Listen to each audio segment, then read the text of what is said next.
as sure as ferrets are ferrets. Where can I have dropped? I wonder.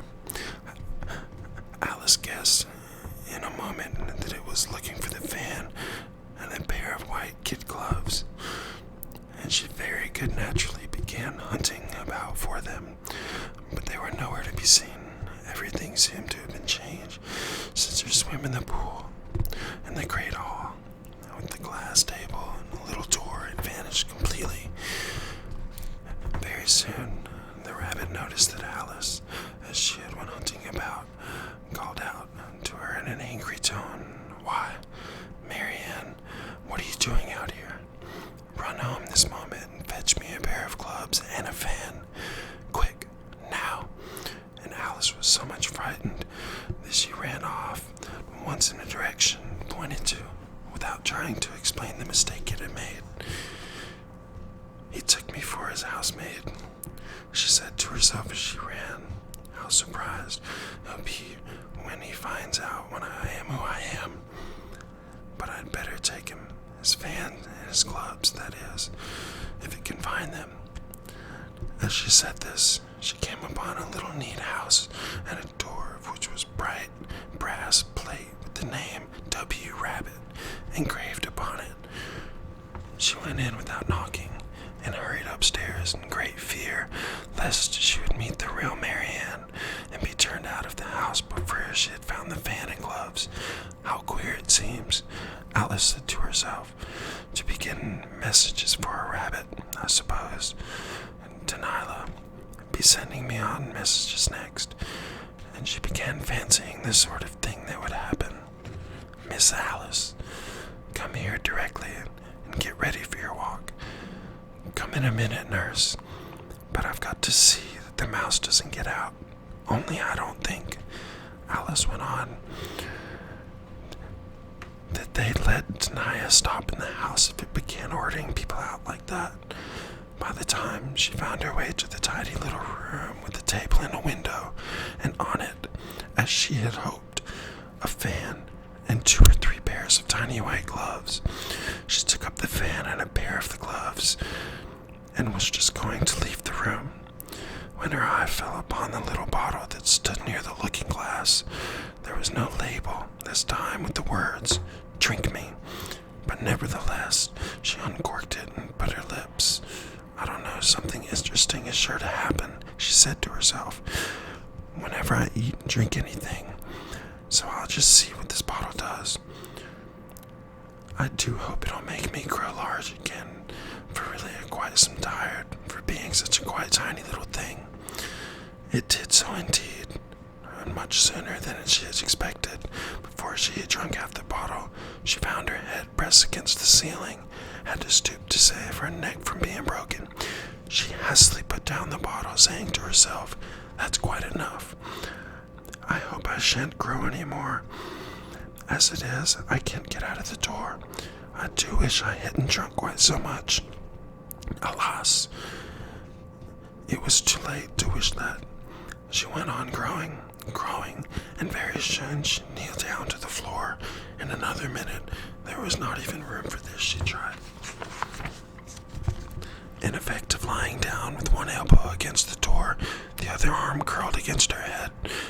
Still she went on growing, and as the last resource she put one arm out of the window and one foot up the chimney, and said to herself, "Now, I can do no more. Whatever happens, what will become of me?" Luckily for Alice, the little magic bottle now had its full effect. She grew no larger. Still it was very uncomfortable, as there seemed to be no sort of chance of her ever getting out of this room again. No wonder she felt unhappy.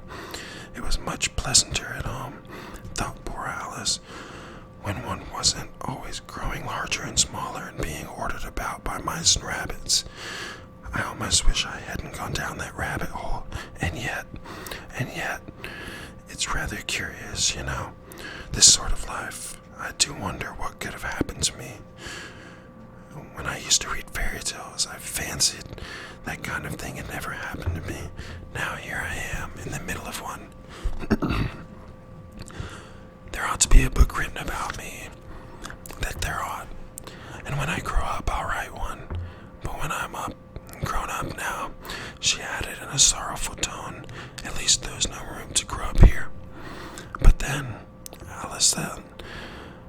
Shall I never get any older than I am now?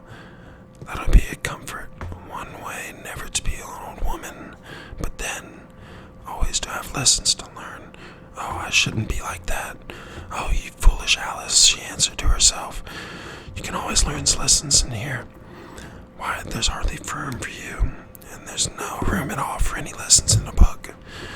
And so she went on, first thing one side and then the other, making quite a conversation of it all together. But after a few minutes she heard a voice outside and stopped to listen. Marianne, Marianne, said the voice, fetch me on my gloves this moment.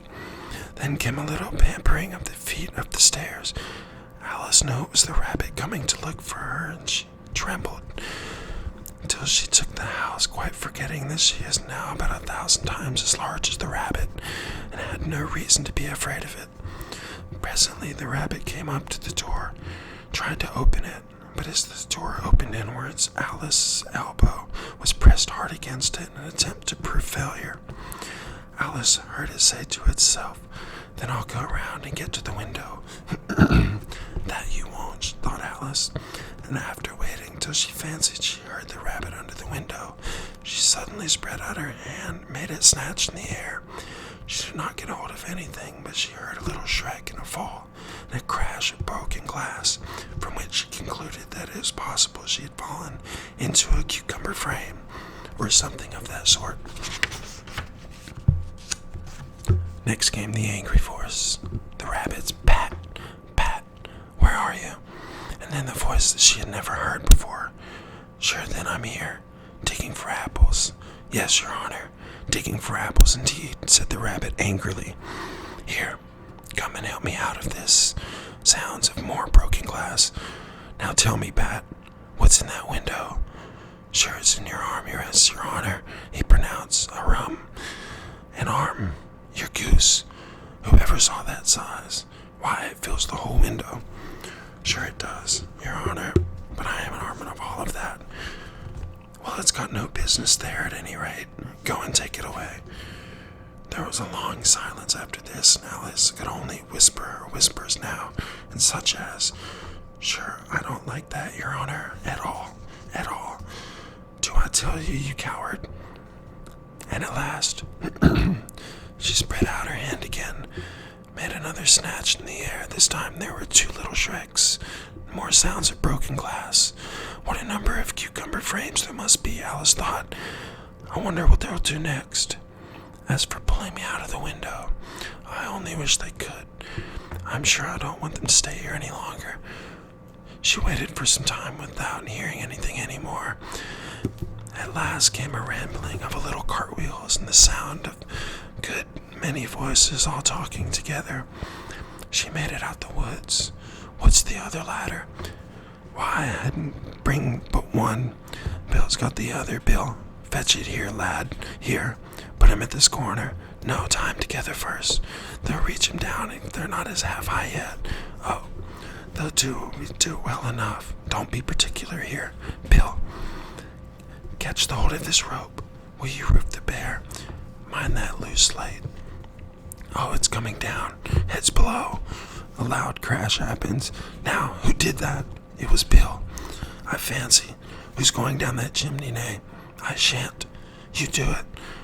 That I won't then. Bill goes down here.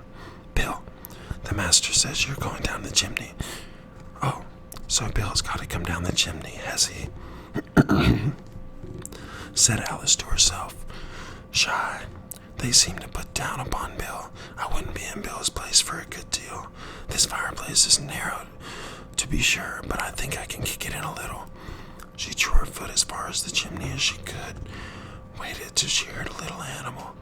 She couldn't guess of what sort it was, scratching, scrambling about the chimney close above her. Then, saying to herself, This is Bill, she gave one sharp kick and waited for that to see what happens next. The first thing she heard was a general chorus. There goes Bill.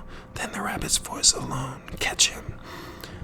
Catch you by the hodge. Then silence. Another confusion of voices. Hold up his head. Brandy, now. Don't choke. Don't choke him. How was it, old fellow? What happened to you? shrieking voice. That's Bill, thought Alice. Well, I hardly know no more. Thank ye, I'm better now. But I'll deal too flustered to tell you, and all I know is something comes at me like Jack in the Box, up is like a skyrocket. So you did, old fellow, said the others. We must burn the house down. In the rabbit's voice, and Alice called out as loud as she could, if you do, I'll sit deny it's you. There was a dead silence instantly, and Alice thought to herself, I wondered what they'll do next. As if they make any sense, they'll take off the roof. After a minute or two, they began moving up and down again. Alice heard the rabbit's voice say, a barrowful will do begin with. A barrowful of what? Alice thought. But she had not long to doubt, for the next moment a shower of the little peoples came rattling in the window. Some of them hit her in the face. I'll put a stop to this, she said to herself, and shouted, You better not do that again, which produced another dead silence. Alice noted with some surprise that the pebbles were all turning into little cakes as they lay on the floor. A bright idea came to her head. If I eat one of these cakes, she thought, I'll be sure to make them change my size. It can't possibly make me much larger. It can't make me any smaller, I suppose. So she swallowed one of the cakes. She delighted to find that she shrank directly. As soon as she was small enough to get through the door and ran out of the house, found quite a crowd with the little animals and birds waiting outside. The poor little lizard Bill was in the middle, being held up by 2 guinea pigs who were giving it something out of a bottle. They all made a rush at Alice the moment she appeared, but she ran off as hard as she could as soon as she found herself safe in a thick wood.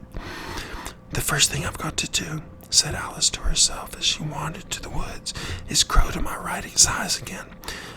The second thing I'm to do is find my way into a lovely garden. I think that will be the best plan. It sounded like an excellent plan, no doubt. Neatly, simply arranged, and only very difficulty was, she had not the smallest idea how to set about it. While she was peering about anxiously among the trees, a little sharp bark was just over the head. Of her looked up in a great hurry. An enormous puppy was looking down at her at large round eyes, feebly stretching out one paw, trying to touch her. Poor little thing, said Alice, in a coaxing tone, and she tried hard to whistle it, but she was terrified, frightened at all the same time, and thought that it might be hungry. In this case, it was very likely to eat her up in spite of all her coaxing.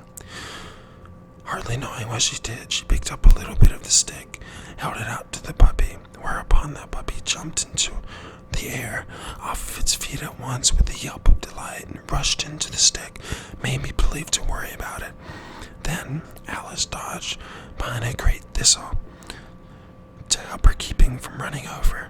The moment she had appeared on the other side, the puppy had made her rush to the stick, tumbled head over heels in a hurry to get a hold of it. Then Alice was thinking very of the game to play with the cart horse and expected every moment to be trampled under her feet. Ran around the thistle again. The puppy began a series of short charges to the stick, running a very little way towards the time, a long way back, barking hoarsely the while, till at last it sat down a good way off, panting, its tongue hanging at the mouth, its good eyes half shut. This seemed to be Alice's good opportunity for her to make a good escape, so she set off at once. She ran down, was quite tired, and was out of breath till the puppy started barking quite faint in the distance. And yet, what dear little puppy it was, said Alice. She was leant against the buttercup to rest herself and fan herself with all the leaves.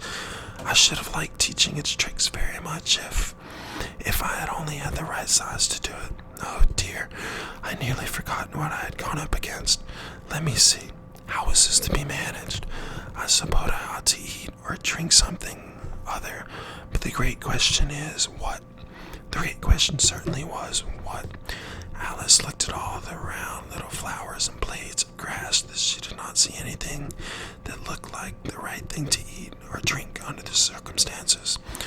There was a little mushroom growing near her, about the same height as herself. When she looked under it on both sides, behind it, it occurred that she might as well look and see what was on top of it. She stretched herself up on tiptoe, peeping over the edge, and mushrooms in her eyes immediately met those of a large caterpillar that was sitting at the top, arms folded quietly, smoking a long hookah, taking not the smallest notice of her or anything else. That's it for chapter 4, guys. Thanks for tuning in.